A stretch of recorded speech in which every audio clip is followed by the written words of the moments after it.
બાળકો સ્વાધ્યાય 5.1 છે, જેમાં આપણે કન્ટિન્યુ કરીએ પ્રશ્ન નંબર 3.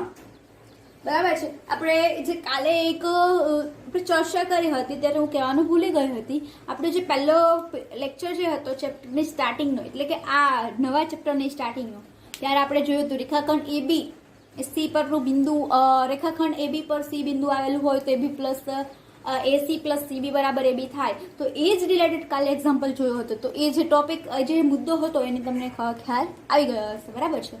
ચલો નવું આપણે ચાલુ કરીએ.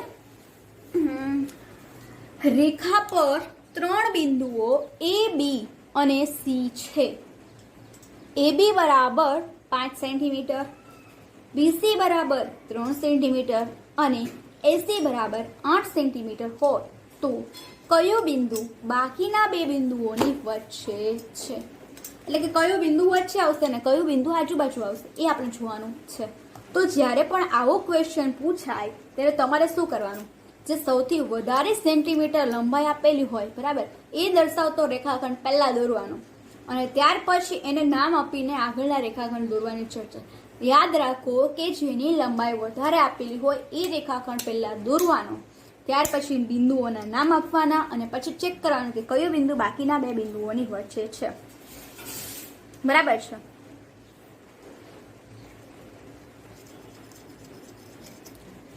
અહીંયા વધારે લંબાઈ દર્શાવતું કયું છે? AC છે, 8 સેન્ટીમીટર લંબાઈનું છે, દોરી દઈએ. કયું બિંદુ બાકીના 2 બિંદુઓની વચ્ચે હોય? બરાબર, આવું જ્યારે પણ પૂછે ત્યારે પહેલા મોટી લંબાઈનો રેખાખંડ દોરો. એટલું યાદ રાખજો. ચલો હું અહીંયા દોરી દઉં છું પહેલા 8 સેન્ટીમીટર લંબાઈનો રેખાખંડ AC.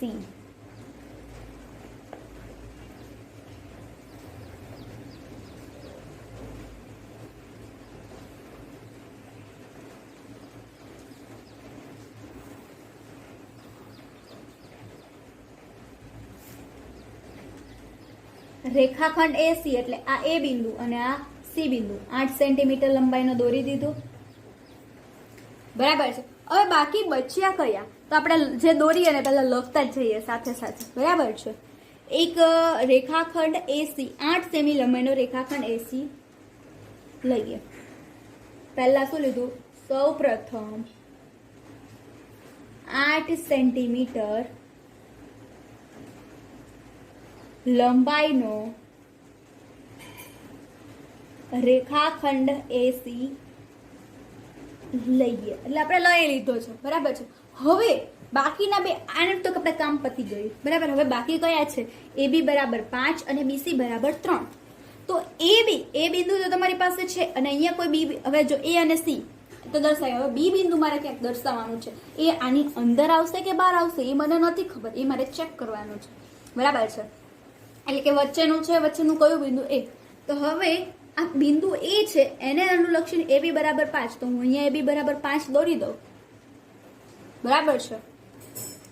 ચલો અહીંયા તો BC છે તો B આપણે ક્યાં છે એ ખબર જ નથી ને, એટલા માટે આપણે AB જે છે, આ 2 બિંદુઓ જે છે AC પરના, અને જો સેકન્ડ પહેલા તો આપણે જે સૌથી મોટી લંબાઈનો હોય એ દોરવાનો છે. સેકન્ડ થિંગ કે આ 2 બિંદુઓ છે એ બાકીના જે બીજા 2 માપ આપેલા છે એમાંથી કયા 2 બિંદુ સાથે મેચ થાય છે એ જોવાનું. અહીંયા AB સાથે મેચ થઈએ છે. એ બિંદુ એક આપેલું છે, B બિંદુ દર્શાવવાનું. તો AB બરાબર 5 સેન્ટીમીટર એટલે 5 સેન્ટીમીટર હું કહી શકું. A થી 5 સેન્ટીમીટર અંતરે B બિંદુ આવેલું હશે. ચલો અહીંયાથી 5 સેન્ટીમીટર અંતર એટલે આટલું છે. તો અહીંયા હું એમ કહું કે B બિંદુ આવેલું હશે. તો આ કેટલું થયું? 5 સેમી અંતર થઈ ગયું. હવે બીજો સ્ટેપ આપણે શું કર્યો કે રેખાખંડ AC પર વળી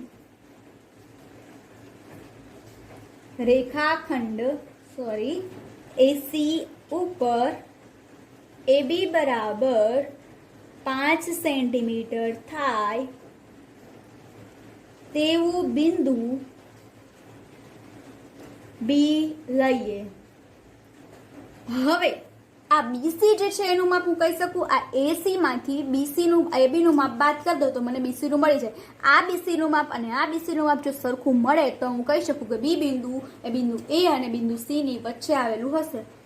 બરાબર. તો BC નું માપ શું આવશે? BC અને આટલું, આટલામાંથી હું આટલું બાદ કરું તો આટલું મળી જાય. અને તમારી પાસે પેન જ છે, બરાબર છે, આ ઢાંકણની લંબાઈ આખી લંબાઈ તમારી પાસે છે અને આટલી પેનની લંબાઈ છે, તો આખામાંથી આટલી પેનની વાત કરો તો ઢાંકણની મળી જશે. એ જ વસ્તુ આમાં કરેલી છે. તો હું શું કરી, એસી ઓછા એવી, એસીનું માપ 8 સેન્ટીમીટર અને એબીનું માપ 5 સેન્ટીમીટર, તો 3 સેન્ટીમીટર મળી ગયું. તો બીસીનું માપ 3 સેન્ટીમીટર અને આના પરથી બીસીનું માપ 3 સેન્ટીમીટર. પડી સમજ. આ જ રીતે તમે એવું પણ કરી શકો કે સી બિંદુ આ માપ બરાબર છે કે નહીં તારણ કાઢવા માટે આ બે બિંદુ આપણે આગળનો જો ક્વેશ્ચન જોયો હતો કે એબી વત્તા બીસી બરાબર એસી થાય છે કે નહીં એ પણ ચેક કરી લઈએ. એસી બરાબર એબી વત્તા બીસી. એબી શું છે માપ મારી પાસે 5 સેન્ટીમીટર, બીસી શું છે 3 સેન્ટીમીટર, 8 સેન્ટીમીટર આવી ગયું. તો આ બંને તારણ પરથી આપણે શું કહી શકીએ કે રેખાખંડ એસી પર બી બિંદુ આવેલું છે, તેથી બી બિંદુ એ અને બિંદુ સી ની વચ્ચે આવેલું છે. ખબર પડી? પહેલા સૌથી મોટું રેખાખંડ હોય, માપ આપેલું હોય એ દોરવાનું. ત્યાર પછી તમે જે બિંદુના નામ આપ્યા છે એના સિવાય તમારી પાસે જે બે માપ આપેલા છે એમાંથી કયા બિંદુ સાથે મેચ થાય છે એ કરવાનું. તો આના પરથી હું કહી શકીશ કે બિંદુ બી એ બિંદુ એ અને સી વચ્ચે આવેલું છે. આમ બિંદુ બી, અને આપણે ક્વેશ્ચન ને પૂછ્યું છે કયું બિંદુ બાકીના બે બિંદુઓની વચ્ચે, તો આમ બિંદુ બી એ બિંદુ એ અને બિંદુ બી એ બિંદુ એ અને બિંદુ સી ની વચ્ચે આવેલ બિંદુ છે.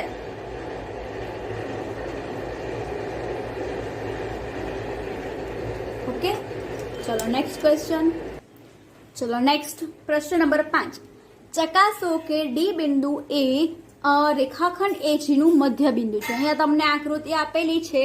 એ થી બી બિંદુ સુધીનું અંતર 1 એકમ, બી થી સી બિંદુનું અંતર 1 એકમ, બરાબર. એ રીતે તમને અહીંયા આકૃતિ આપેલી છે.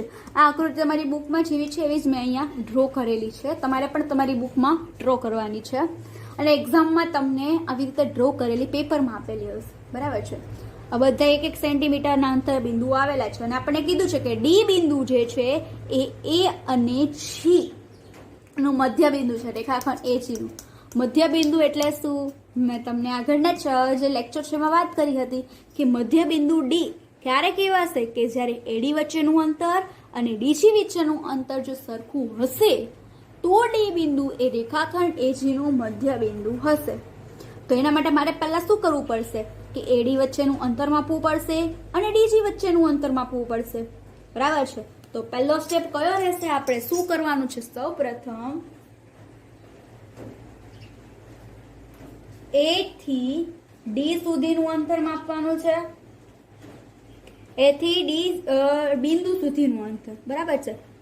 અહીંયા લખો તો પણ ચાલે. બિંદુ એ થી લખી દેજો બિંદુ એ થી બિંદુ ડી સુધીનું અંતર એટલે કે એડી અને પછી કયું આપવાનું? ડી થી જી સુધીનું અંતર. બિંદુ ડી થી બિંદુ જી સુધીનું અંતર એટલે કે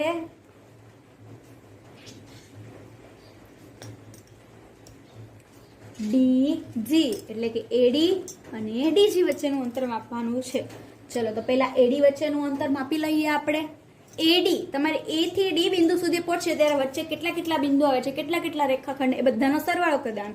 તમે ડાયરેક્ટ તો નહીં કહી શકો એ થી ડી સુધીનું અંતર એટલું છે, પણ એ થી બી સુધીનું અંતર તમને ખબર છે કે બધા જ બિંદુ વચ્ચે 1-1 એકમ અંતરે આવેલા છે. તો એ થી બી બિંદુ સુધીનું અંતર 1 સેન્ટીમીટર, બી થી સી બિંદુનું અંતર 1 સેન્ટીમીટર, એ મને ખબર છે. તો હું આ રીતે લખી શકું એ થી ડી સુધી પહોંચવા માટે એ બી નું મને ખબર છે, વત્તા બીસી નું મને ખબર છે, વત્તા સીડી નું ખબર છે. તો એ થી ડી સુધી પહોંચી ગયા. એ થી બી નું 1 એકમ, બી થી સી નું 1 એકમ, સી થી ડી નું 1 એકમ. તો શું આવી ગયું? 3 સેન્ટીમીટર આવી ગયું, બરાબર. એ જ રીતે બીજું કયું માપવાનું છે? ડી થી જી. તો ડી થી જી સુધી પહોંચવા માટે ડીઈ નું ખબર, ઈએફ નું ખબર ને ઈએફજી નું ખબર. તો બધાનો સરવાળો કરી શકો. ડીઈ વત્તા ઈએફ વત્તા એફજી, બધા 1-1 એકમ જ છે. 3 સેન્ટીમીટર મળી ગયું. તો આ જે છે એના પરથી હું તમને સમજ પડી કે એડી નું માપ અને ડીજી નું માપ કેવું છે 3 સેન્ટીમીટર. તો આપણે મેં આગળ કીધું હતું કે એડીનું અને ડીસીનું માપ જો સરખું હોય તો હું કહી શકું કે ડી બિંદુ એ રેખાખંડ એચનું મધ્ય બિંદુ છે. બરાબર છે. અને એક લાઈનમાં પણ આવેલા છે. બરાબર છે. આપણે એવું પણ કહી શકીએ કે નહીં, એ ડેશ ડી ડેશ જી તથા એડી બરાબર ડીજી છે, માટે ડી એ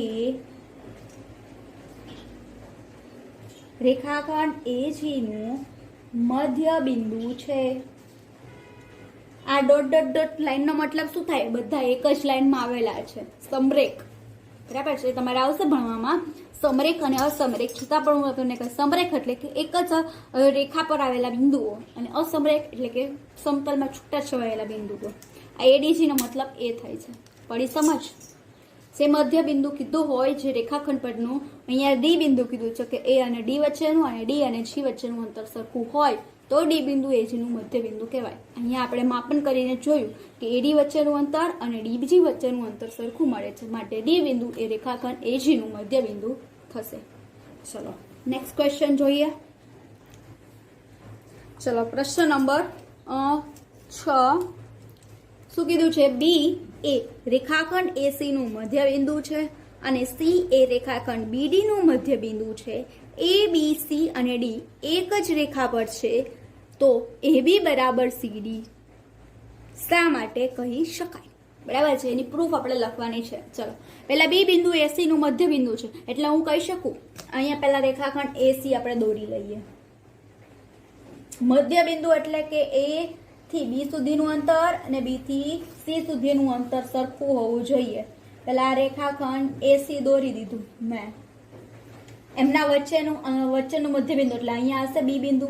બી એ રેખાખંડ એસી નું મધ્ય બિંદુ અને સી જે છે રેખાખંડ બીડી નું મધ્ય બિંદુ. બી તો છે જ, તો અહીંયા ડી બિંદુનું મધ્ય બિંદુ છે. એ બી સી એક જ રેખા પર આવેલા છે, તો આ અંતર અને આ અંતર સરખું છે કે નહીં, શા માટે? બરાબર, આપણે જોઈએ. તો આ પહેલા આપણે શું કીધું છે કે બિંદુ બી એ રેખાખંડ એસી નું મધ્ય બિંદુ છે, આવું કીધું છે. તો એની કન્ડિશન આપણે ખબર છે કે આ બી બિંદુ એ રેખાખંડ એસી નું મધ્ય બિંદુ ક્યારે થશે? કે જ્યારે એબી નું માપ અને રેખાખંડ બીસી નું માપ સરખું હોય તો અહીંયા હું લખી શકું એ બી બરાબર બીસી સરખું હોય, અહીંયા 1 નંબર, તો જ હું બી બિંદુને એસી નું મધ્ય બિંદુ કહી શકું. ચલો બીજી કન્ડિશન શું કીધું છે? સી એ રેખાખંડ બીડી નું મધ્ય બિંદુ છે. સી એ રેખાખંડ બીડી નું મધ્ય બિંદુ છે. એ ક્યારે કહેવામાં આવે છે? એના માટે કઈ કન્ડિશન છે કે સી એ બીડી નું, તો રેખાખંડ બીસી અને રેખાખંડ સીડી નું માપ સરખું હોય તો બીસી બરાબર સીડી હોય તો જ બી બિંદુ કહેવામાં આવે છે. હવે તમે જોઈ શકો સમીકરણ 1 અને 2, એ બી બરાબર બીસી અને બીસી બરાબર સીડી. તો આ એ બી બરાબર બીસી છે અને બીસી બરાબર તો સીડી છે, તો હું ડાયરેક્ટ કહી શકું એ બી બરાબર સીડી થાય. આમ સમીકરણ 1 અને 2 પરથી શું કહી શકું?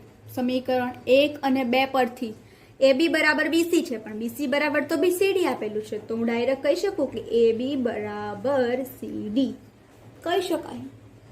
પ્રૂવ થઈ ગયું. ક્વેશ્ચનમાં એ જ પૂછેલું છે કહી શકાય કે નહીં? હા, તો કહી શકાય. પડી સમજ?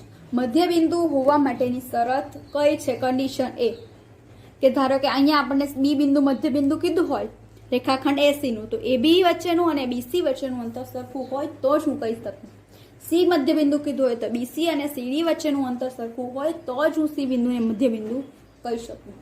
પડી સમજ? ચલો તો અહીંયા આપણે આ લેક્ચર ફિનિશ કરીએ છીએ. નેક્સ્ટ લેક્ચરમાં આપણે કંઈક નવું શીખવાની તરફ જઈ રહ્યા છીએ. ઓકે, તો અહીંયા સુધીનું આપણે જોયું હતું કે રેખાખંડની લંબાઈ, ત્યાર પછી એવા એટલું જ કરીએ, આમાંથી એવા ક્વેશ્ચન આવી શકે. આપણે જે એક્ઝામ્પલ કર્યું હતું કયું બિંદુ બાકીના બે બિંદુઓની વચ્ચે, એ ટાઈપનો આવી શકે, એક આ મધ્ય બિંદુ ટાઈપનો આવી શકે. બરાબર છે? આટલું આઈએમપી છે, તો આ તમારે બધાએ સારા અક્ષરે તમારી નોટબુકમાં લખવાનું છે. Okay, good bye.